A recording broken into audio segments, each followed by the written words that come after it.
साहिब जी। महला पहला। मिट्टी मुसलमान की पेड़ै पई कुम्हार। घड़ भांडे इट्टां किया जल्दी करे पुकार। जल जल रोवै बपोड़ी झड़ झड़ पवै अंगियार। नानक जिन करतै कारण किया सो जानै करतार। वाहिगुरु जी का खालसा वाहिगुरु जी की फतेह। परम सन्मानयोग सतगुरु गुरु ग्रंथ साहिब महाराज जी की पावन हजूरी दे अंदर सुभाए मान सतसंगी जनों वडभागे हो, जो सतगुरां दी रहमत बख्शिश हासिल कर रहे जे। आप जी ने जो अमृत बचन सरवण किया है, यह आसा की वार दी 6वीं पौड़ी दे नाल दूसरा श्लोक जो धन गुरु नानक साहब महाराज जी के मुखार बिंद तो उचारण किया होया है, उसका मूल पाठ आपने सरवण किया है। पहले श्लोक की विचार कल आपां कर रहे सी, जिस दे विच सतगुरां ने ये 4 फिरकियां का जिक्र करके ते ये गल कही कि भलिओ तुसी अपने आप नूं बड़े शुभ कर्मी मनदे जे, पर जे तुहाडे कोल सिमरन नहीं, जे तुहाडे कोल बंदगी नहीं, तो ये मान मर्यादा जिहड़ी है, ये कर्म जिहड़े तुहानूं परमात्मा तक नहीं पहुँचा सकते। उहदे विच आपां जिहड़ा है मुसलमान, हिंदू, जोगी ते चौथे नंबर ते उत्ते सतगुरां ने जिहड़ा है दानी पुरुषां दा जिक्र कीता सी। इन्हां वो लोकां दा जिक्र करके जिहड़े धर्म नूं अपने आप नूं धार्मिक दुनिया दे आगू मनदे ने, उस तो बाद मेरे सतगुरां ने उन्हां लोकां दा भी जिक्र किया जिन्हां ने जीवन बिल्कुल ही धर्म दे मर्यादा दे मुताबिक उल्ट खड़िया होया है।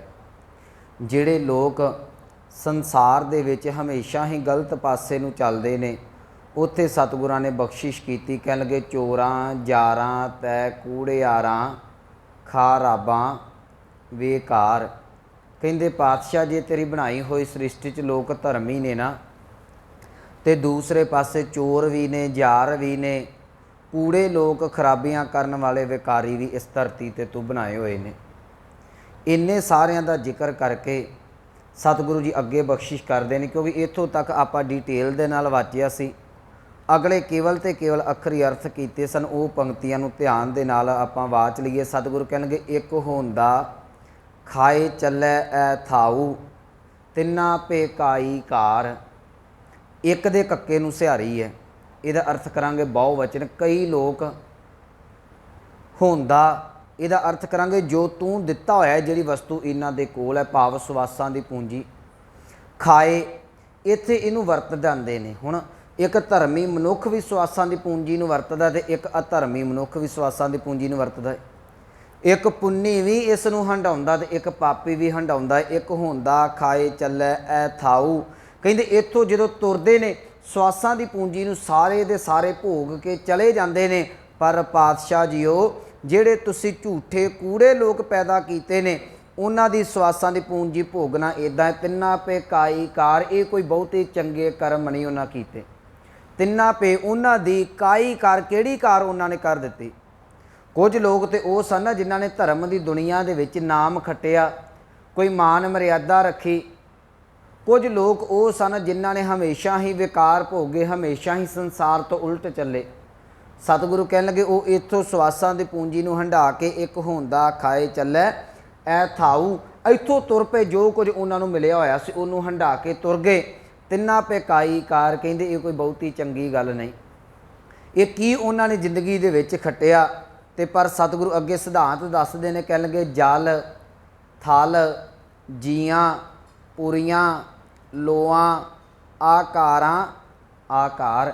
ਕਹਿਣ ਲੱਗੇ हे प्रभु जल ਦੇ ਤੇ ਥਲ ਦੇ ਲੱਲੇ ਨੂੰ ਸਿਹਾਰੀ ਹੈ। ਇਹਦਾ ਅਰਥ ਕਰਾਂਗੇ ਜਲ ਦੇ ਵਿੱਚ ਤੇ ਥਲ ਦੇ ਵਿੱਚ ਰਹਿਣ ਵਾਲੇ ਜੀਵ।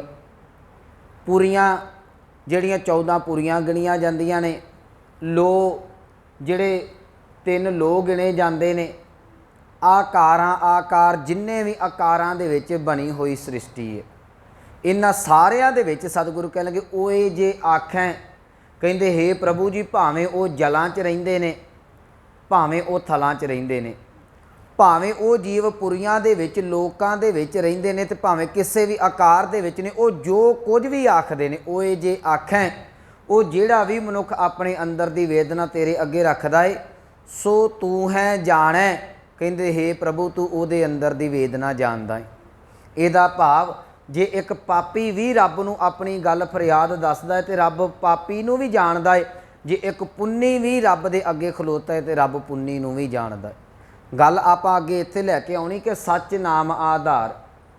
ਜੇ ਤੂੰ ਧਰਮ ਦੇ ਨਾਂ ਦੇ ਉੱਤੇ ਬਖੇੜਾ ਖੜਾ ਕਰ ਰਿਹਾ ਹੈ, ਜੇ ਤੂੰ ਧਰਮ ਦੇ ਨਾਂ ਦੇ ਉੱਤੇ ਵਿਖਾਵਾ ਕਰ ਰਿਹਾ ਹੈ, ਤੇ ਯਾਦ ਰੱਖੀ ਪਰਮਾਤਮਾ ਤੇਰੇ ਵਿਖਾਵੇ ਨੂੰ ਵੀ ਜਾਣਦਾ ਹੈ। ਤੇ ਜੇ ਤੂੰ ਚੋਰੀਆਂ ਕਮਾਉਣਾ ਪਿਆ ਹੈ, ਜੇ ਤੂੰ ਝੂਠ ਬੋਲ ਕੇ ਵਿਕਾਰਾਂ ਦੇ ਵਿੱਚ ਜੀਵਨ ਨੂੰ ਖੱਚਿਤ ਕੀਤਾ ਹੈ, ਪਰਮਾਤਮਾ ਉਹਨੂੰ ਵੀ ਜਾਣਦਾ ਪਿਆ ਹੈ। ਸਤਿਗੁਰੂ ਕਹਿਣ ਲੱਗੇ ਓਏ ਜੇ ਆਖੈਂ, ਜੋ ਵੀ ਜੀਵ ਕਹਿੰਦੇ ਨੇ, ਜ਼ਿੰਦਗੀ ਦੇ ਵਿੱਚ ਵਰਤਦੇ ਨੇ, ਹੰਡਾਉਂਦੇ ਨੇ, ਮਨ 'ਚ ਫੁਰਨੇ ਨੇ, ਕਹਿਣ ਲੱਗੇ ਸੋ ਤੂੰ ਹੈ ਜਾਣੈ। ਇਹਨੂੰ ਗੁਰੂ ਕਲਗੀਧਰ ਪਾਤਸ਼ਾਹ ਜੀ ਕਹਿੰਦੇ ਨੇ ਘਟ ਘਟ ਕੇ ਅੰਤਰ ਕੀ ਜਾਣਤ ਭਲੇ ਬੁਰੇ ਕੀ ਪੀਰ ਪਛਾਨਤ। ਉਹ ਪਰਮਾਤਮਾ ਸਾਡੇ ਅੰਦਰ ਦੀ ਵੇਦਨਾ ਜਾਣਦਾ ਹੈ। ਮੈਂ ਇਹ ਬੜੀ ਵਾਰੀ ਗੱਲ ਸਪਸ਼ਟ ਕੀਤੀ ਹੈ ਕਿ ਅਸੀਂ ਲੋਕਾਂ ਨੂੰ ਜਿਹੜਾ ਸ਼ਬਦਾਂ ਦੇ ਹੇਰ ਫੇਰ ਦੇ ਨਾਲ ਭਰਮਾ ਸਕਦੇ ਹਾਂ।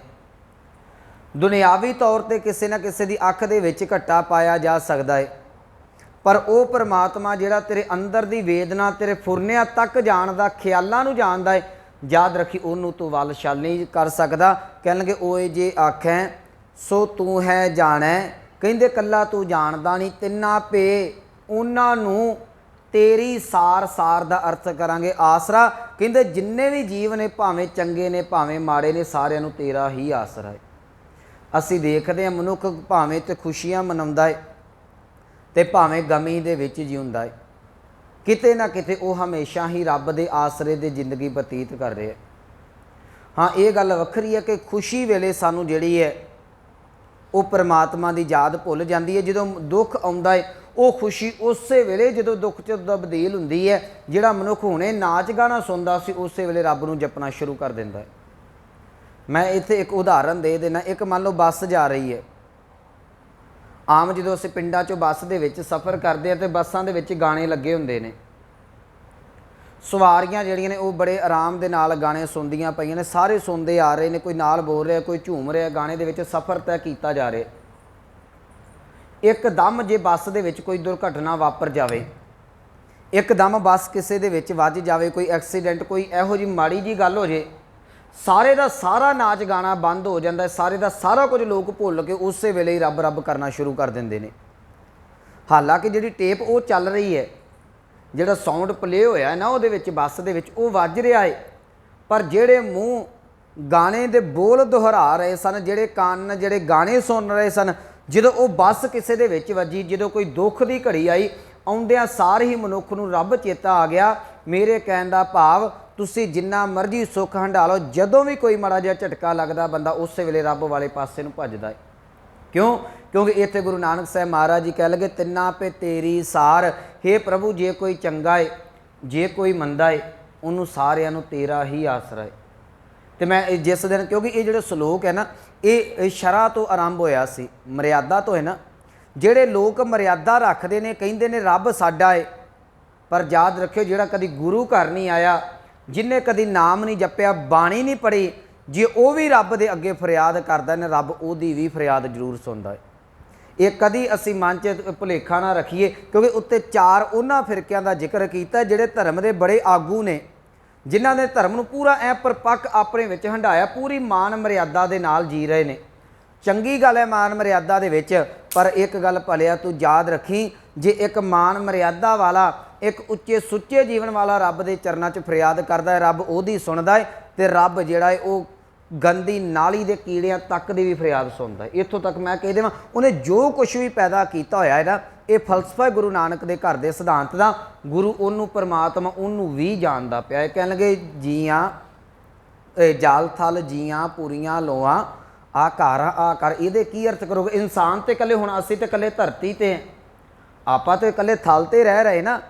ਜਿਹੜੇ ਪਾਣੀ ਦੇ ਵਿੱਚ ਰਹਿੰਦੇ ਨੇ, ਚਿੱਕੜ ਦੇ ਵਿੱਚ ਕੀ ਹੁੰਦਾ ਹੈ, ਗੰਦਗੀ ਦੇ ਵਿੱਚ ਕੀ ਹੁੰਦਾ, ਉਹਨਾਂ 'ਚ ਜੀਵ ਨਹੀਂ।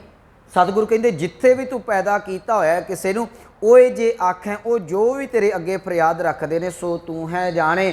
ਤੂੰ ਉਸ ਫਰਿਆਦ ਨੂੰ ਜਾਣਦਾ ਏ, ਕੱਲਾ ਜਾਣਦਾ ਨਹੀਂ, ਤਿੰਨਾਂ ਪੇ ਤੇਰੀ ਸਾਰ, ਤੂੰ ਉਹਨਾਂ ਦੀ ਸਾਰ ਸੰਭਾਲ ਵੀ ਕਰਦਾ ਏ, ਕਿਉਂਕਿ ਉਹਨਾਂ ਨੂੰ ਤੇਰਾ ਹੀ ਕੇਵਲ ਤੇ ਕੇਵਲ ਆਸਰਾ ਏ।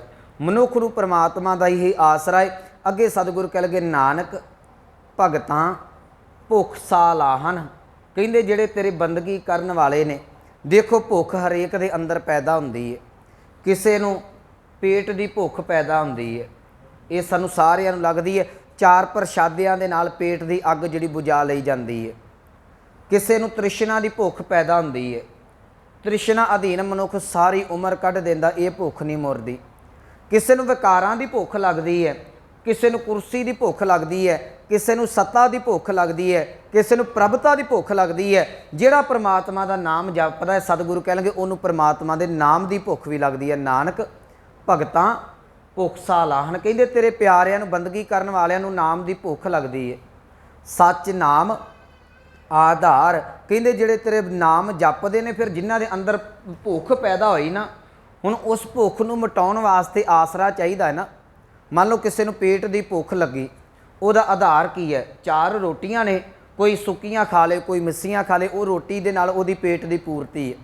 ਕਿਸੇ ਨੂੰ ਪ੍ਰਭਤਾ ਦੀ ਭੁੱਖ ਲੱਗੀ, ਉਹਦੀ ਪ੍ਰਭਤਾ ਜਿਹੜੀ, ਉਹਨੂੰ ਕੋਈ ਮਾਨ ਵਡਿਆਈ ਮਿਲ ਜਾਵੇ, ਕੋਈ ਉੱਚ ਅਹੁਦਾ ਮਿਲ ਜਾਵੇ, ਉਹ ਉਹਦੀ ਭੁੱਖ ਪੂਰੀ ਹੋ ਜਾਂਦੀ ਹੈ। ਜਿਹਦੇ ਅੰਦਰ ਨਾਮ ਦੀ ਭੁੱਖ ਪੈਦਾ ਹੋ ਜਾਵੇ, ਸਤਿਗੁਰੂ ਕਹਿਣਗੇ ਉਹਨੂੰ ਨਾਮ ਦਾ ਹੀ ਆਸਰਾ, ਉਹ ਨਾਮ ਦੇ ਨਾਲ ਹੀ ਪੂਰੀ ਹੁੰਦੀ ਹੈ। ਪਰ ਇੱਥੇ ਭੁੱਖਾਂ ਦਾ ਥੋੜ੍ਹਾ ਜਿਹਾ ਅੰਤਰ ਮੈਂ ਤੁਹਾਡੇ ਨਾਲ ਸਾਂਝਾ ਕਰ ਦੇਣਾ। ਦੁਨਿਆਵੀ ਜਿਹੜੀ ਭੁੱਖ ਹੈ, ਤੁਸੀਂ ਭੁੱਖ ਲੱਗੀ ਪੇਟ ਦੀ, ਪ੍ਰਸ਼ਾਦਾ ਛਕਦੇ ਜਾਓਗੇ, ਪੇਟ ਭਰਦਾ ਜਾਂਦਾ ਹੈ, ਮਨੁੱਖ ਰੱਜਦਾ ਜਾਂਦਾ ਹੈ। ਪਰ ਪਰਮਾਤਮਾ ਦੇ ਨਾਮ ਦੀ ਭੁੱਖ ਇੱਦਾਂ ਦੀ ਹੈ, ਜਿਉਂ-ਜਿਉਂ ਤੁਸੀਂ ਜਪਦੇ ਜਪਦੇ ਜਾਓ, ਇਹ ਤਿਉਂ-ਤਿਉਂ ਵੱਧਦੀ ਜਾਂਦੀ ਹੈ। ਸਾਚੇ ਨਾਮ ਕੀ ਲਾਗੈ ਭੂਖ, ਉਤ ਭੂਖੈ ਖਾਏ ਚੱਲੀਐ ਦੁੱਖ। ਜਾਂ ਜਿਹਨੂੰ ਸਤਿਗੁਰਾਂ ਦੀ ਬਾਣੀ ਕਹਿੰਦੀ, ਮਾਧੋ ਜਲ ਕੀ ਪਿਆਸ ਨਾ ਜਾਏ, ਕਹਿਣ ਲੱਗੇ ਹੇ ਪ੍ਰਭੂ ਤੇਰੇ ਨਾਮ ਜਲ ਦੀ ਪਿਆਸ ਜਾਂਦੀ ਨੇ। ਮੈਂ ਜਿਉਂ-ਜਿਉਂ ਜਪਦਾ ਤਿਉਂ-ਤਿਉਂ ਇਹ ਪਿਆਸ ਹੋਰ ਵੱਧਦੀ ਜਾਂਦੀ ਹੈ। ਤੇ ਧੰਨ ਗੁਰੂ ਨਾਨਕ ਸਾਹਿਬ ਨੂੰ ਪੁੱਛੀਏ ਕਿ ਦਾਤਾ ਜੀ ਇਹ ਨਾਮ ਦੀ ਭੁੱਖ ਕਿੰਨੀ ਕੁ ਲੱਗਦੀ ਹੈ ਮਨੁੱਖ ਨੂੰ? ਕਿਉਂਕਿ ਨਾਨਕ ਭਗਤਾਂ ਭੁੱਖ ਸਾਲਾਹਨ, ਇਹ ਭਗਤ ਹੀ ਦੱਸੂ ਨਾ ਵੀ ਕਿੰਨੀ ਕੁ ਪ੍ਰਮਾਤਮਾ ਨੂੰ ਭੁੱਖ, ਇਹ ਜਿਹੜੀ ਹੈ ਨਾਮ ਜਪਣ ਵਾਲੇ ਨੂੰ, ਪ੍ਰਮਾਤਮਾ ਦੇ ਪਿਆਰੇ ਨੂੰ ਕਿੰਨੀ ਕੁ ਭੁੱਖ ਲੱਗਦੀ ਹੈ। ਇੱਕ ਪ੍ਰਭਤਾ ਵਾਲੇ ਨੂੰ ਪਤਾ ਹੈ ਕਿ ਪ੍ਰਭਤਾ ਦਾ ਕਿੰਨੀ ਭੁੱਖ, ਉਹਦਾ ਸਵਾਦ ਕੀ ਹੈ। ਇੱਕ 4 ਪ੍ਰਸ਼ਾਦੇ ਛਕਣ ਵਾਲੇ ਨੂੰ ਪਤਾ ਇਹਦੀ ਭੁੱਖ ਕੀ ਤੇ ਇਹਦਾ ਸਵਾਦ ਕੀ ਹੈ। ਇੱਕ ਕੁਰਸੀ ਤੇ ਬਹਿਣ ਵਾਲੇ ਨੂੰ ਪਤਾ, ਇੱਕ ਵਿਕਾਰੀ ਨੂੰ ਪਤਾ ਇਹਦੀ ਭੁੱਖ ਕੀ ਤੇ ਇਹਦਾ ਸਵਾਦ ਕੀ ਹੈ। ਇੱਕ ਭਗਤ ਨੂੰ ਪਤਾ ਹੈ ਪਰਮਾਤਮਾ ਦੀ ਭੁੱਖ ਕੀ ਤੇ ਇਹਦਾ ਸਵਾਦ ਕੀ ਹੈ। ਸਤਿਗੁਰਾਂ ਦਾ ਉਹ ਅੰਮ੍ਰਿਤ ਬਚਨ ਹੈ। ਸਤਿਗੁਰੂ ਕਹਿਣ ਲੱਗੇ ਭਲਿਆ ਕਿਤੇ ਰੇਗਿਸਤਾਨ ਦੇ ਵਿੱਚ, ਰਾਜਸਥਾਨ ਦੇ ਵਿੱਚ, ਕਿਤੇ ਰੇਤਲੇ ਇਲਾਕਿਆਂ ਦੇ ਵਿੱਚ ਜਾ ਕੇ ਵੇਖੀ, ਜਿੱਥੇ ਜ਼ਮੀਨ ਕੇਵਲ ਤੇ ਕੇਵਲ ਰੇਤ ਬਣੀ ਪਈ ਹੈ। ਕਹਿੰਦੇ ਉੱਥੇ ਜਿੰਨਾ ਮਰਜ਼ੀ ਮੀਂਹ ਪੈ ਜਾਵੇ, ਕਹਿੰਦੇ ਉਹ ਧਰਤੀ ਫਿਰ ਖੁਸ਼ਕ ਦੀ ਖੁਸ਼ਕ ਹੀ ਰਹਿ ਜਾਂਦੀ। ਮਾਰੂਥਲ ਮੀਂਹ ਦੇ ਨਾਲ ਕਦੀ ਨਹੀਂ ਰੱਜਦਾ। ਸਾਡੇ ਆ ਇਲਾਕੇ ਦੇ ਵਿੱਚ ਮੀਂਹ ਪੈ ਜਾਵੇ ਤਾਂ ਕਿੰਨਾ ਪਾਣੀ ਖਲੋ ਜਾਂਦਾ ਹੈ। ਪਰ ਜਿੱਥੇ ਰੇਤਲਾ ਇਲਾਕਾ ਹੈ ਉੱਥੇ ਮੀਂਹ ਪਿਆ ਨਾ ਪਿਆ ਇੱਕ ਬਰਾਬਰ ਦਾ। ਦੂਸਰੀ ਸਤਿਗੁਰਾਂ ਨੇ ਉਦਾਹਰਨ ਦਿੱਤੀ, ਕਹਿਣ ਲੱਗੇ ਕਦੀ ਅੱਗ ਬਾਲੀ ਹੋਵੇ ਨਾ, ਅੱਗ ਦੇ ਵਿੱਚ ਤੁਸੀਂ ਲੱਕੜਾਂ ਸੁੱਟ ਦੇਵੋ ਤੇ ਅੱਗ ਨੂੰ ਆਖਿਓ ਕਿ ਭਲੀਏ ਤੂੰ ਇੰਨੀਆਂ ਕੁ ਲੱਕੜਾਂ ਖਾ ਕੇ ਰੱਜ ਜਾ। ਕਹਿੰਦੇ ਅੱਗ 'ਚ ਜਿੰਨੀਆਂ ਲੱਕੜਾਂ ਪਾਉਂਦੇ ਜਾਓਗੇ ਉਨੀ ਅੱਗ ਹੋਰ ਬਲਦੀ ਜਾਂਦੀ ਹੈ। ਨਾ ਕਦੀ ਅੱਗ ਰੱਜਦੀ ਹੈ, ਨਾ ਮੀਂਹ ਦੇ ਨਾਲ ਕਦੀ ਮਾਰੂਥਲ ਰੱਜਦਾ ਹੈ। ਤੀਸਰੀ ਉਦਾਹਰਨ ਸਤਿਗੁਰਾਂ ਨੇ ਦਿੱਤੀ, ਕਹਿਣ ਲੱਗੇ ਇੱਕ ਰਾਜਾ ਜਿਹੜਾ ਹੈ ਉਹ ਰਾਜ ਪ੍ਰਭਾ, ਰਾਜ ਸੱਤਾ ਦੇ ਵਿੱਚ ਬੈਠਾ ਹੋਇਆ ਹੈ। ਕਹਿਣ ਲੱਗੇ ਉਹ ਰਾਜ ਸੱਤਾ ਦੇ ਉੱਤੇ ਰਾਜ ਕਰਦਾ ਹੈ। ਜੇ ਉਹਨੂੰ ਕਹੀਏ ਕਿ ਤੇਰੀ ਇੰਨੀ ਕੁ ਰਾਜ ਦੀ ਹੱਦ ਬੰਦੀ ਹੈ, ਤੂੰ ਇੱਥੇ ਰੱਜ ਜਾਵੇਂਗਾ, ਕਹਿੰਦੇ ਕਦੀ ਰਾਜਾ ਨਹੀਂ ਰੱਜਦਾ। ਜਿੰਨੀ ਉਹਦੇ ਕੋਲ ਉਮਰ ਹੈ ਉਹ ਆਪਣੀ ਉਮਰ ਦੇ ਵਿੱਚ ਸਾਰੀ ਵਾਹ ਲਾ ਦਿੰਦਾ ਕਿ ਮੈਂ ਵੱਧ ਤੋਂ ਵੱਧ ਰਾਜ ਕਾਇਮ ਕਰ ਲਵਾਂ। ਇੱਕ ਮਾਰੂਥਲ ਮੀਂਹ ਦੇ ਨਾਲ ਨਹੀਂ ਰੱਜਦਾ, ਅੱਗ ਬਾਲਣ ਦੇ ਨਾਲ ਨਹੀਂ ਰੱਜਦੀ, ਰਾਜਾ ਰਾਜ ਕਰਨ ਦੇ ਨਾਲ ਨਹੀਂ ਰੱਜਦਾ। ਚੌਥੀ ਉਦਾਹਰਨ ਸਤਿਗੁਰਾਂ ਨੇ ਦਿੱਤੀ, ਇੱਕ ਸਮੁੰਦਰ ਕਦੀ ਸੁੱਕ ਪਾਉਣ ਦੇ ਨਾਲ ਨਹੀਂ ਭਰਿਆ ਕਰਦੇ। जे असी आखिए ना समुद्रां नूं भर दईए जां सूरज की तपश समुंदर का पानी सुका देन, कहिंदे इदां भी नहीं हो सकता। 4 उदाहरणां दे के मेरे सतगुरु कहन लगे भलिया जे अग नहीं रजदी, राजा नहीं रजदा, जे मारू थल नहीं रजदा, जे समुंदर नहीं रजदे, तो याद रखी नाम जपण वाला भी नहीं रज सकता, क्योंकि उहदे अंदर नाम की इच्छा ही इन्नी क लगी हुई है। वो असी बचन पढ़ते हैं, मारू मिही ना तृप्तिया, अग्गी लहै ना भुख, राजा राज ना तृप्तिया, सायर भरे के सुख, नानक सच्चे नाम की केती पुछा। पुछ तू की मेरे को ये बारे पुछदा है। याद रखी जे कोई अग नहीं ना कदी किसी कोई अग नूं नहीं ना रजा सकिया, तो कोई परमात्मा के नाम जपण वाले नूं भी नहीं रजा सकिया। परमात्मा का नाम ज्यों ज्यों जपते जाओगे त्यों त्यों अंदर भुख वधदी जाती है। सतगुरु कह लगे नानक भगतां भुख, देखो भुख सारिਆਂ ਨੂੰ लगती है, ये नहीं। हाँ फर्क इन्ना कि जिहदी भुख होवे तुहानूं उहदे चों स्वाद आउंदा है। एक मनुख प्रशादा छक के आया है, तुसीं उहनूं आखो कि मैं प्रशादा तैयार किया घर च, माँ है भैन है, आखे मैं प्रशादा बनाया, कहंदा नहीं मैं अज बाहरों रज्जिया। वो आखे नहीं मैं बड़ी स्वाद सब्जी, भैन आखे कोई नवीं डिश बनाई है खा ला तू। वो आखे चल मैं खा लेना। बदो बदी च रज्जे होए नूं तुसीं चुमचा 2 चुमचे भी खवा दिओ, वो खा के आखेगा ठीक है, उन्होंने उहदा स्वाद नहीं आना, भुख नहीं ना। तो जिन्हों भुख लगी होवे तो याद रखियो उन्होंने भावें 4 दे नाल भी रोटी दे दे, वो भी स्वाद लगती है। भुख होवे तो रोटी स्वाद लगती है, जिहदे अंदर नाम की भुख होए उन्होंने नाम स्वाद लगता है। इहो कारण सानू ना कदी नाम की भुख लगती है, ना कदी सानू बाणी दे विचों रस आउंदा है। आम ये गल कह दी जाती मनुख बाणी पढ़दा होवे ना, देखो सानू रस पता किद्दों आउंदा है। जिहड़ी साडी हालत है, मनुख दुखी है, मुसीबत च है, हुण मुसीबत च दुखी होया, मुसीबत च फसिया, आड़ के रब अगे फरियाद करदा है, तो गुरु साहब उहो जिहा हुक्मनामा बख्श देण हौसले वाला भी पुੱਤ हौसला रख, कोई गल नहीं, तुहानूं सुन च रस आवेगा, क्योंकि पता है मेरा काम बनदा दिस रहा है, मैनूं रब हौसला दे रहा है। रागी सिंह उहो जिहा कीर्तन करदे ने, शब्द पढ़दे ने, तुहानूं हौसला आवेगा। कथा वाला कथा दे विच उहो जी साखी ला देवे, तुहानूं हौसला आवेगा, क्यों तुहाडे भुख की तृप्ति हो रही है। जिहड़ी चीज़ तुहाडे कहण तो बाहर है, जिहदी भुख नहीं, उहदा कदी रस नहीं आउंदा। कई वारी मनुख का मन कह दिंदा अज बाणी पढ़ी तो रस नहीं आया।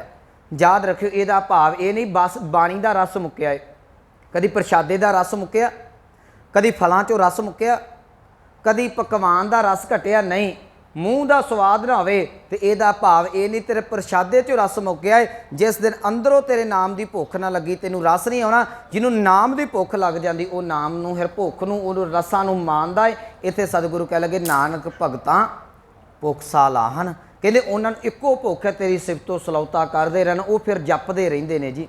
जप जप के उन्हों जीवन बन जाता है कि आखां जीवां विसरै मर जाऊँ, आखण औखा साचा नाम, साचे नाम की लागै भूख, उत भूखै खाए चलीए दुख। कह लगे उन्होंने जपद्या मनुख जिहड़ा जिंदगी नूं परमात्मा तक पहुँचा दिंदा है। नानक भगतां भुख सालाहन, सच नाम आधार। जो परमात्मा के प्यारे भगत जन बंदगी करते हैं, वो रब के नाम का ही आसरा लेंदे ने। ये नहीं कि जपना नाम है आसरा किसी होर दा। अज साडी कौम बहुती इस पासे नूं करना तो असीं सुखमनी साहब है, आसरा साडे महापुरुषों का कि बाबा जी कहिंदे सी तू कर लिया कर। भलिया सुखमनी साहब तो गुरु अर्जुन साहब का सी। गुरु तो कहिंदा सी कि पुੱਤ जो मर्जी आण के बाणी पढ़ी।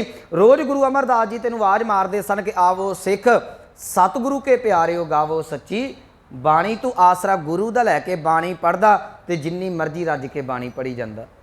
साडा आसरा किते ना किते बाबा, साडे बाबा जी ने इन्ने पाठ कहे सन, साडे महापुरखों ने इन्ने गल कही सी। पर याद रखियो गुरु हमेशा कहंदा है कि आ बाणी पढ़, रज के बाणी पढ़। इत्थे सतगुरु कह लगे जिहड़ा भगत है ना, वो किसी दुनियावी मनुख का आसरा नहीं जे लैंदा। जे तुसीं आखो ना कि भगत किसी होर दा आसरा लै जे, मैं पिछले दिनी अर्ज कीती सी कि मनुख जिहड़ा महापुरख है, साधु जन है, उहदी संगत तो कर लवेगा पर उहदा आसरा नहीं लैंदा। संगत दे विच आसरे दे विच अंतर है। उदाहरण दे देवां, एक बच्चा जिवें साडे कोल मान लो यूनीवर्सिटी दे विच, कालज दे विच, स्कूल च पढ़दा है, उहदे नाल उहदा क्लास फैलो है, उहदे कट्ठे रहिंदे ने, सिलेबस इक्को जिहा टीचर ने दिता है, उहदा आसरा लिया जा सकदा है, उहदे नाल सलाह लई जा सकदी है कि भलिया आपां दोवें रल मिल के जिहड़ा कोई ना कोई सवाल हल कर लईए, कुछ तू दसेगा कुछ मैं दसूँगा, कोई ना कोई पासे आपां लग जावांगे। पर जिहड़ी टेक है, जिहड़ा फॉलो करना है, वो टीचर नूं ही कीता जांदा है। सिख जिहड़ा साधुआं दी ਸੰਤਾਂ ਮਹਾਂਪੁਰਸ਼ਾਂ ਦੇ ਨਾਮ ਜਪਣ ਵਾਲਿਆਂ ਦੀ ਸੰਗਤ ਤੇ ਕਰ ਸਕਦਾ, ਸਲਾਹ ਤੇ ਲੈ ਸਕਦਾ ਹੈ, ਪਰ ਜਿਹੜੀ ਗੱਲ ਮੰਨਣੀ ਹੈ, ਜਿਹੜੀ ਫੋਲੋ ਕਰਨਾ ਹੈ, ਉਹ ਗੁਰੂ ਨੂੰ ਹੀ ਕੀਤਾ ਜਾਂਦਾ ਹੈ। ਗੁਰੂ ਸਾਹਿਬ ਦਾ ਬਚਨ ਹੈ, ਗੁਰਸਿੱਖ ਮੀਤ ਚਲੋ ਗੁਰ ਚਾਲੀ। ਕਹਿੰਦੇ ਗੁਰੂ ਦੀ ਚਾਲ ਤੇ ਚੱਲੀ, ਤੂੰ ਚੱਲ ਗੁਰਸਿੱਖਾਂ ਨੂੰ ਨਾਲ ਲੈ ਕੇ ਚੱਲ, ਰਲ ਕੇ ਬਾਣੀ ਪੜ੍ਹੋ, ਬੜੀ ਚੰਗੀ ਗੱਲ ਹੈ। ਕੋਈ ਸਾਧੂ ਮਹਾਂਪੁਰਖ ਮਿਲਦਾ ਹੈ ਨਾ, ਕੋਈ ਉੱਚੇ ਸੁੱਚੇ ਜੀਵਨ ਵਾਲਾ, ਉਹਦੇ ਨਾਲ ਬਹਿ ਕੇ ਨਾਮ ਜਪੋ। ਕਹਿੰਦੇ ਨਾਮ ਜਪਣਾ ਬੜੀ ਚੰਗੀ ਗੱਲ ਹੈ, ਪਰ ਮੱਤ ਜਿਹੜੀ ਉਹ ਗੁਰੂ ਵਾਲੀ ਧਾਰਨ ਕਰਿਓ, ਕਿਸੇ ਸਾਧੂ ਵਾਲੀ ਨਹੀਂ। ਗੁਰਸਿੱਖ ਮੀਤ ਚਲੋ ਗੁਰ ਚਾਲੀ, ਜੋ ਗੁਰ ਕਹੈ ਸੋਈ ਭਲ ਮਾਨੋ, ਹਰ ਹਰ ਕਥਾ ਨਿਰਾਲੀ। ਤੇਰੇ ਵਾਸਤੇ ਉਹ ਚੰਗਾ ਜੋ ਗੁਰੂ ਕਹਿੰਦਾ ਹੈ। ਇੱਥੇ ਸਤਿਗੁਰੂ ਕਹਿ ਲਗੇ, ਨਾਨਕ ਭਗਤਾਂ ਭੁੱਖ ਸਾਲਾਹਨ ਸੱਚ ਨਾਮ ਆਧਾਰ। ਜਿਹੜੇ ਰੱਬ ਦੇ ਪਿਆਰੇ ਨੇ ਉਹਨਾਂ ਨੂੰ ਪਰਮਾਤਮਾ ਦੇ ਨਾਮ ਦਾ ਹੀ ਆਸਰਾ ਹੈ। ਤੇ ਜਦੋਂ ਤੁਸੀਂ ਪਰਮਾਤਮਾ ਦਾ ਆਸਰਾ ਤੱਕ ਕੇ ਚੱਲਦੇ ਜੇ ਨਾ, ਫਿਰ ਤੁਹਾਨੂੰ ਹੋਰ ਕਿਸੇ ਦਾ ਆਸਰਾ ਤੱਕਣ ਦੀ ਲੋੜ ਨਹੀਂ ਪੈਂਦੀ। ਇੱਕ ਗੁਰੂ ਰਾਮਦਾਸ ਮਹਾਰਾਜ ਜੀ ਦਾ ਬੜਾ ਪਿਆਰਾ ਬਚਨ ਹੈ। ਕਹਿੰਦੇ ਮਨੁੱਖ ਦੇ ਉੱਤੇ ਮੁਸੀਬਤਾਂ ਆਉਂਦੀਆਂ, ਇਹ ਸੁਭਾਵਕ ਹੈ, ਦੁੱਖ ਸੁੱਖ ਦੋਏਦਾਰ ਕੱਪੜੇ ਪਹਿਰੇ ਜਾਏ ਮਨੁੱਖ ਨਾ। ਕਦੀ ਦਿਨ ਆ ਗਿਆ, ਕਦੀ ਰਾਤ ਆ ਗਈ, ਕਦੀ ਖੁਸ਼ੀ ਆ ਗਈ, ਕਦੀ ਗਮੀ, ਇਹ ਤਾਂ ਆਉਂਦਾ ਹੀ ਹੈ। ਜਦੋਂ ਦੁੱਖ ਆਉਂਦਾ ਹੈ, ਮੁਸੀਬਤ ਆਉਂਦੀ ਹੈ, ਚਲੋ ਸੁੱਖ ਵੇਲੇ ਤਾਂ ਸਾਡੇ ਭੈਣ ਭਰਾ ਬੜੇ ਜੰਮ ਪੈਂਦੇ ਨੇ ਨਾ, ਦੁੱਖ ਵੇਲੇ ਸਾਰੇ ਖਤਮ ਹੋ ਜਾਂਦੇ ਨੇ। ਹੁਣ ਮੁਸੀਬਤ ਆਈ, ਗੁਰੂ ਰਾਮਦਾਸ ਜੀ ਦਾ ਬਚਨ ਕਹਿਣ ਲੱਗੇ, ਕਿਸੇ ਨੇ ਆਪਣੇ ਪਰਿਵਾਰ ਦੇ ਵਿੱਚੋਂ ਧੀ ਜਵਾਈ ਦਾ ਆਸਰਾ ਲੈ ਲਿਆ, ਕਿਸੇ ਨੇ ਪੁੱਤਰ ਦਾ ਆਸਰਾ ਲੈ ਲਿਆ, ਕਿਸੇ ਨੇ ਕੁੜਮਾਚਾਰੀ ਚੋਂ ਆਸਰਾ ਲੈ ਲਿਆ, ਕਿਸੇ ਨੇ ਪਿੰਡ ਦੇ ਚੌਧਰੀ ਦੇ ਕੋਲੋਂ ਆਸਰਾ ਲੈ ਲਿਆ, ਕਿਸੇ ਨੇ ਕਿਸੇ ਦਾ ਆਸਰਾ ਲੈ ਲਿਆ। ਕਹਿੰਦੇ ਮੈਂ ਇਹਨਾਂ ਸਾਰਿਆਂ ਨੂੰ ਇੱਕ ਪਾਸੇ ਲੈ ਕੇ ਪਰਮਾਤਮਾ ਦਾ ਆਸਰਾ ਲਿਆ ਹੈ, ਕਿਉਂਕਿ ਇਹ ਸਾਰੇ ਸਾਥ ਛੱਡ ਸਕਦੇ ਨੇ ਜੇ ਕੋਈ ਨਾਲ ਨਿਭਣ ਵਾਲਾ, ਤੇ ਉਹ ਪਰਮਾਤਮਾ ਦਾ ਨਾਮ ਹੈ। ਸਤਿਗੁਰਾਂ ਦਾ ਉਹ ਬਚਨ, ਕਿਸ ਹੀ ਧੜਾ ਕੀਆ ਇਹ ਕੁੜਮ ਸਕੇ ਨਾਲ ਜਵਾਈ। ਕਹਿਣਗੇ ਕੋਈ ਕਿਸੇ ਚੀਜ਼ ਦਾ ਧੜਾ ਕਰਦਾ ਹੈ, ਹਮਰਾ ਧੜਾ ਹਰ ਰਹਿਓ ਸਮਾਈ। ਕਹਿੰਦੇ ਸਾਡਾ ਆਸਰਾ, ਸਾਡਾ ਧੜਾ ਜਿਹੜਾ ਹੈ ਉਹ ਹਰ ਪਾਸੇ ਰਮਿਆ ਹੋਇਆ, ਹਰ ਪਾਸੇ ਸਮਾਇਆ ਹੋਇਆ ਹੈ।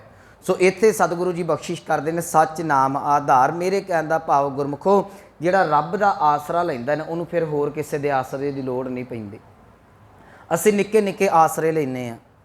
ਗੁਰੂ ਕਿਰਪਾ ਕਰੇ ਸਾਨੂੰ ਇੰਨਾ ਕੁ ਵਿਸ਼ਵਾਸ ਗੁਰੂ ਤੇ ਵੱਜ ਜਾਵੇ ਕਿ ਸੱਬੇ ਹੱਬੇ ਸਾਕ ਕੂੜਾਵੇ ਡਿੱਠੇ ਤੋਂ ਪੰਡੇ ਪੱਲੇ ਤੈਂਡੇ ਲਾਗੀ। ਸਾਰੀਆਂ ਰਿਸ਼ਤੇਦਾਰੀਆਂ ਨੂੰ ਇੱਕ ਪਾਸੇ, ਭੈਣ ਭਰਾਵਾਂ ਸਾਕਾਂ ਨੂੰ ਇੱਕ ਪਾਸੇ ਰੱਖ ਕੇ, ਜਦੋਂ ਜੀਵ ਇਸਤਰੀ ਪ੍ਰਭੂ ਪਤੀ ਦੇ ਲੜ ਦੇ ਨਾਲ ਲੱਗਦੀ ਹੈ, ਉਹਨੂੰ ਫਿਰ ਕਿਸੇ ਹੋਰ ਦਾ ਆਸਰਾ ਤੱਕਣ ਦੀ ਲੋੜ ਨਹੀਂ ਪੈਂਦੀ। ਸੱਚ ਨਾਮ ਆਧਾਰ। ਹੁਣ ਜਦੋਂ ਪਰਮਾਤਮਾ ਦਾ ਆਸਰਾ ਤੱਕਿਆ, ਕਹਿਣਗੇ ਸਦਾ ਆਨੰਦ ਰਹੇ ਦਿਨ ਰਾਤੀ।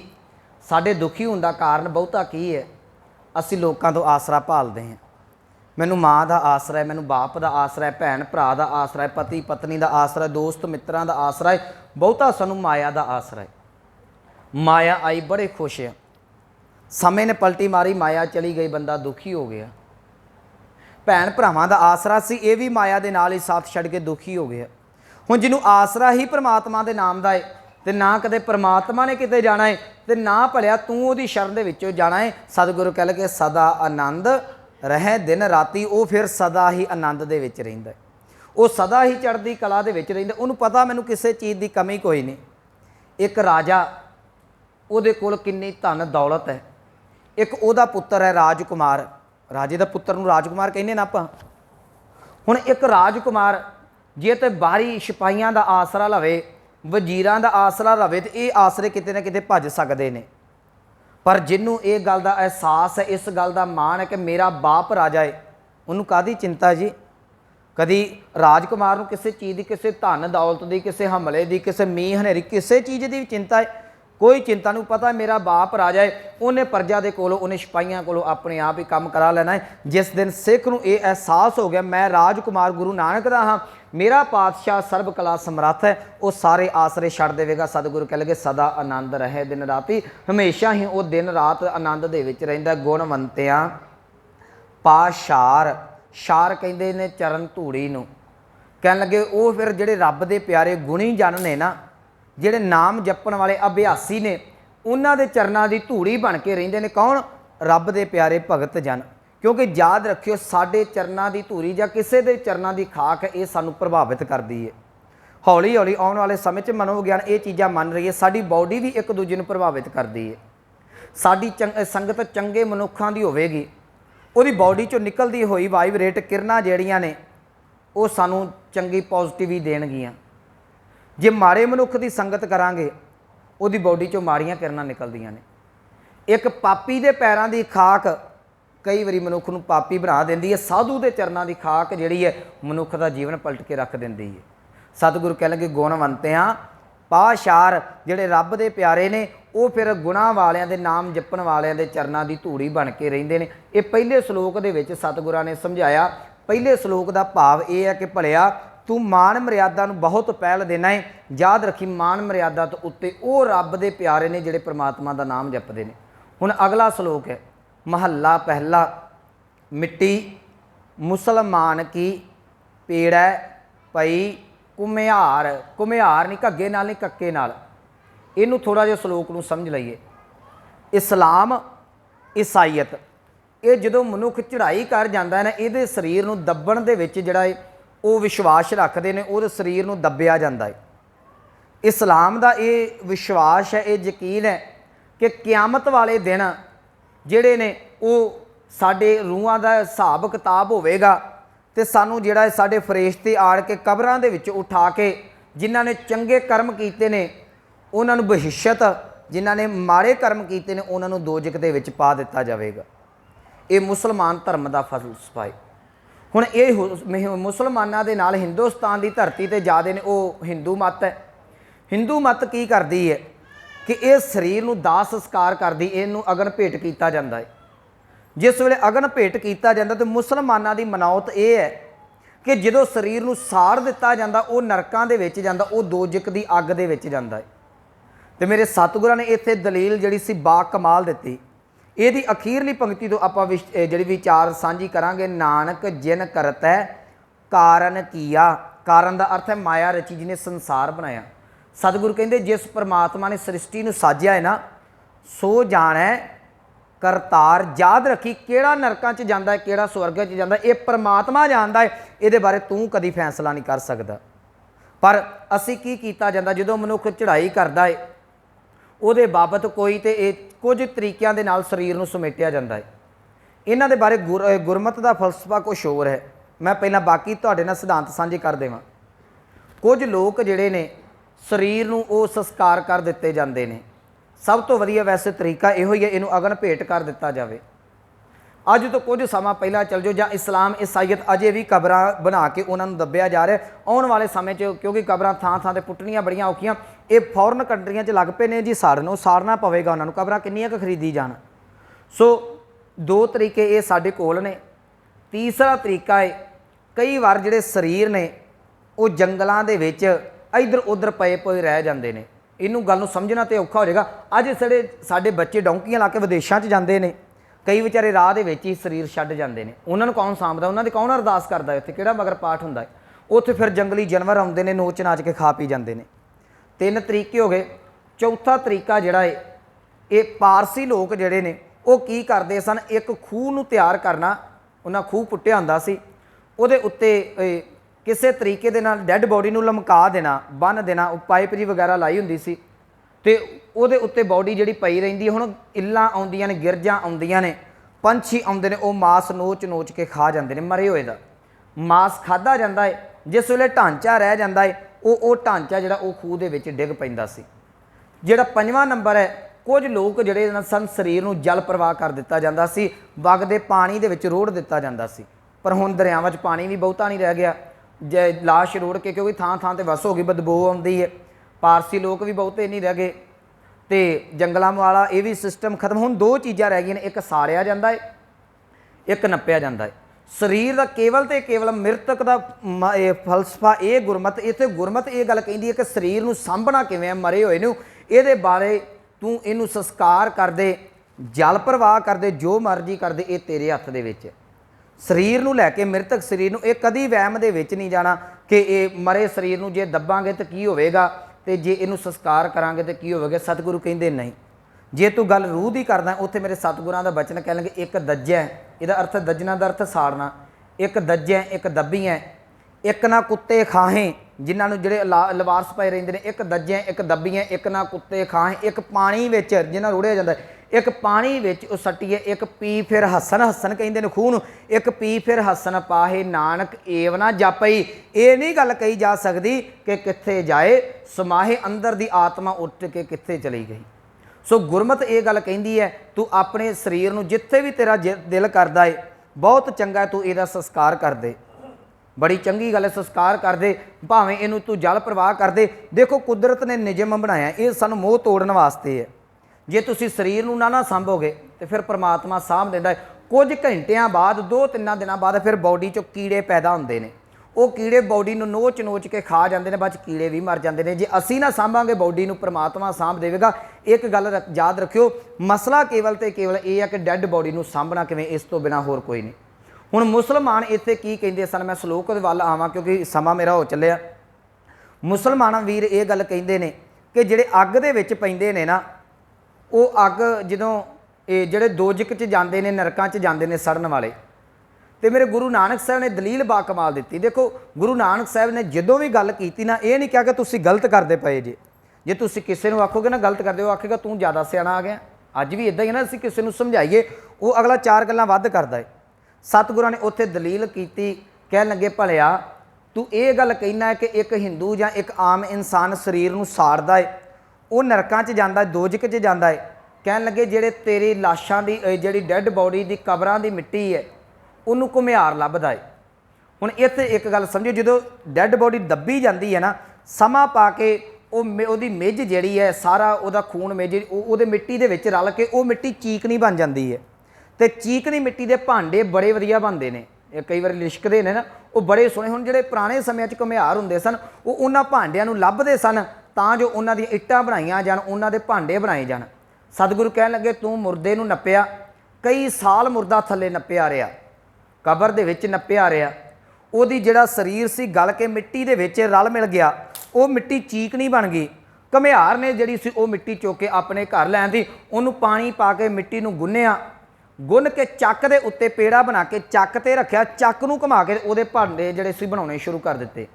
जिस वेले उन्हें भांडे बनाए, कुछ इट्टां बनाईयां, हुण वो कच्चियां भांडिਆਂ ਨੂੰ उन्हें अग दे विच जिहड़ा सी पा के ते पकाउणा शुरू कर दिता। मिट्टी कच्चे भांडे अग नाल ही पकने सी। अज भी भट्ठे ने जिन्हां दे इट्टां पकदियां ने, अज भी आवे ने जिन्हां दे विच मिट्टी दे भांडे पकदे ने।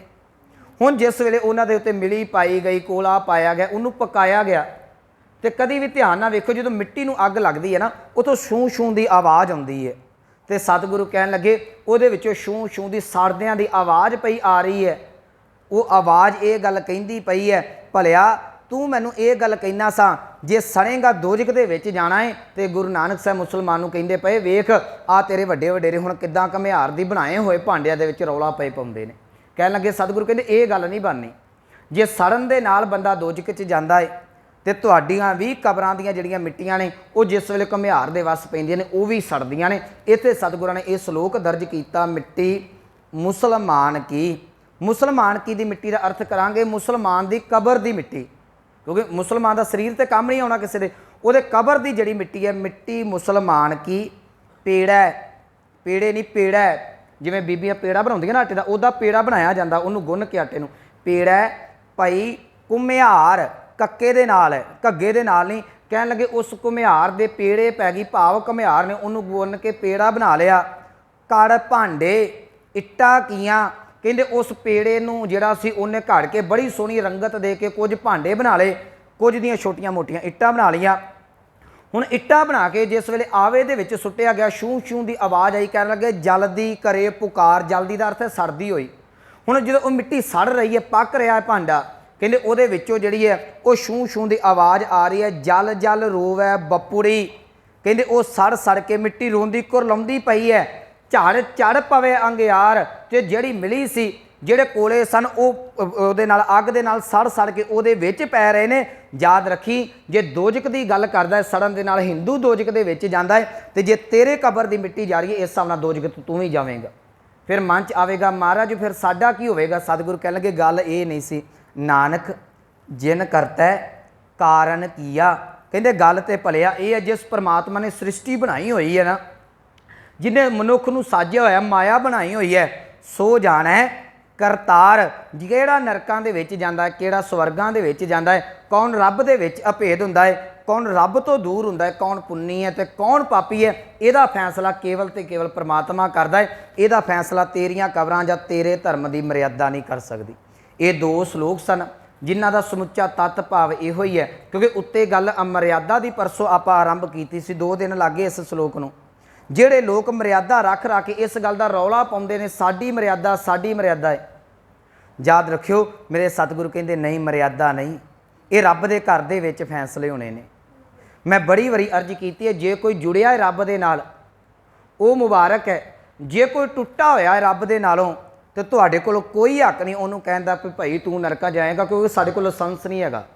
ਇਸ ਕਰਕੇ ਸਤਿਗੁਰੂ ਕਹਿਣ ਲੱਗੇ, ਭਲਿਆ ਨਾਨਕ ਜਿਨ ਕਰਤਾ ਹੈ ਕਾਰਨ ਕੀ ਆ, ਜਿਸ ਪਰਮਾਤਮਾ ਨੇ ਸ੍ਰਿਸ਼ਟੀ ਬਣਾਈ ਹੈ ਸੋ ਜਾਣਿਆ ਕਰਤਾਰ। ਉਹ ਆਪਣੇ ਜਿਹੜੀ ਬਣਾਈ ਹੋਈ ਸ੍ਰਿਸ਼ਟੀ ਦੀ ਕਿੱਦਾਂ ਉਹਦਾ ਹਿਸਾਬ ਕਿਤਾਬ ਕਰਨਾ ਹੈ, ਕਿਵੇਂ ਨਰਕਾਂ ਤੇ ਸਵਰਗਾਂ 'ਚ ਜਾਂਦਾ, ਉਹ ਦੇ ਬਾਰੇ ਉਹ ਆਪ ਹੀ ਜਾਣਦਾ ਹੈ। ਇਹਦੇ ਬਾਰੇ ਮਨੁੱਖ ਕੁਛ ਨਹੀਂ ਕਹਿ ਸਕਦਾ। ਹਾਂ ਇੱਕ ਗੱਲ ਹੈ, ਅੱਗੇ ਸਤਿਗੁਰੂ ਕੱਲ ਪੌੜੀ ਦੇ ਵਿੱਚ ਕਹਿਣਗੇ, ਜੇ ਮਨੁੱਖ ਰੱਬ ਦੇ ਚਰਨਾਂ 'ਚ ਅਭੇਦ ਹੋਣ ਵਾਸਤੇ ਗੁਰੂ ਦੇ ਕੋਲ ਆ ਜੇ, ਗੁਰੂ ਕੋਲ ਇੰਨੀ ਕੁ ਪਾਵਰ ਹੈ, ਗੁਰੂ ਸਾਰਾ ਕੁਝ ਉਹਨੂੰ ਵਿਖਾ ਕੇ ਤੇ ਰੱਬ ਤੱਕ ਅਭੇਦ ਕਰਾ ਦਿੰਦਾ। ਇਹ ਵਿਚਾਰ ਆਪਾਂ ਕੱਲ ਨੂੰ ਸਾਂਝੀ ਕਰਾਂਗੇ। ਇੰਨੀਆਂ ਬੇਨਤੀਆਂ ਪ੍ਰਵਾਨ, ਹੋਈਆਂ ਭੁੱਲਾਂ ਗਲਤੀਆਂ ਦੀ ਖਿਮਾ। ਮੈਂ ਇੱਕ ਬੇਨਤੀ ਕਹਿ ਕੇ ਸਮਾਪਤੀਆਂ ਕਰਾਂ। ਗੁਰਮੁਖੋ, ਮੈਂ ਰੋਜ਼ ਕਹਿ ਰਿਹਾ ਕਿ ਆਸਾ ਦੀ ਵਾਰ ਨੇ ਬੜੇ ਭੁਲੇਖੇ ਕੱਢਣੇ ਨੇ। ਜੇ ਅਸੀਂ ਗੁਰੂ ਸਾਹਿਬ ਦੀ ਬਾਣੀ ਪੜ੍ਹ ਕੇ ਵੀ ਵਹਿਮਾਂ 'ਚ ਉਹਨਾਂ ਨਾਲ ਨਿਕਲੇ ਤੇ ਫਿਰ ਕੋਈ ਫਾਇਦਾ ਨਹੀਂ ਹੋਣਾ। ਇਸ ਕਰਕੇ ਕੋਈ ਜੰਮਦਾ ਹੈ, ਕੋਈ ਮਰਦਾ ਹੈ। ਆਉਣ ਵਾਲੇ ਸਮੇਂ 'ਚ ਸੂਤਕ ਵਾਲਾ ਸ਼ਲੋਕ ਵੀ ਆਉਣਾ, ਇਹਦਾ ਕੋਈ ਵਹਿਮ ਭਰਮ ਨਹੀਂ ਹੈ। ਵੈਸੇ ਤਾਂ ਇਹ ਸਾਡਾ ਏਰੀਆ ਬੜਾ ਪੜ੍ਹਿਆ ਲਿਖਿਆ ਹੈ, ਸਾਨੂੰ ਇਹਨਾਂ ਚੀਜ਼ਾਂ 'ਚੋਂ ਨਿਕਲਣਾ ਚਾਹੀਦਾ। ਪਰ ਫਿਰ ਵੀ ਕਿਤੇ ਮਨ 'ਚ ਕੋਈ ਵੀ ਵਹਿਮ ਆਉਂਦਾ ਨਾ, ਬਸ ਕੇਵਲ ਤੇ ਕੇਵਲ ਇੱਕੋ ਗੱਲ ਚੇਤਾ ਰੱਖਿਓ, ਪਾਰ ਉਤਾਰਾ ਨਾਮ ਨੇ ਕਰਨਾ। ਬਾਕੀ ਸਾਰੇ ਤੇ ਸਾਰੇ ਖਾਣ ਪੀਣ ਦੇ ਢੋਂਗ ਨੇ ਸਾਡੇ। ਕੁਝ ਕੁ ਨੂੰ ਅਸੀਂ ਲੁੱਟ ਕੇ ਲੈ ਜਾਂਦੇ ਹਾਂ, ਕੁਝ ਕੁ ਨੂੰ ਡਾਕਟਰ ਲੁੱਟ ਕੇ ਲੈ ਜਾਂਦੇ ਨੇ। ਇਸ ਤੋਂ ਵੱਧ ਹੋਰ ਕੁਛ ਨਹੀਂ। ਸਤਿਗੁਰੂ ਰਹਿਮਤ ਕਰਨ, ਅਸੀਂ ਅਸਲੀਅਤ ਨੂੰ ਸਮਝ ਕੇ ਰੱਬ ਦੇ ਨਾਲ ਜੁੜੀਏ। ਇੰਨੀਆਂ ਬੇਨਤੀਆਂ ਪ੍ਰਵਾਨ, ਹੋਈਆਂ ਭੁੱਲਾਂ ਗਲਤੀਆਂ ਦੀ ਖਿਮਾ। ਆਓ ਪਾਵਨ ਪੰਕਤੀਆਂ ਦਾ ਜਾਪ ਸਰਵਣ ਕਰਕੇ ਸਮਾਪਤੀ ਕਰੀਏ। ਜਲ ਜਲ ਰੋਵੈ ਬਪੋੜੀ, ਝੜ ਝੜ ਪਵੈ ਅੰਗਿਆਰ। ਨਾਨਕ ਜਿਨ ਕਰਤੈ ਕਾਰਨ ਕੀਆ, ਸੋ ਜਾਣੈ ਕਰਤਾਰ। ਵਾਹਿਗੁਰੂ ਜੀ ਕਾ ਖਾਲਸਾ, ਵਾਹਿਗੁਰੂ ਜੀ ਕੀ ਫਤਿਹ।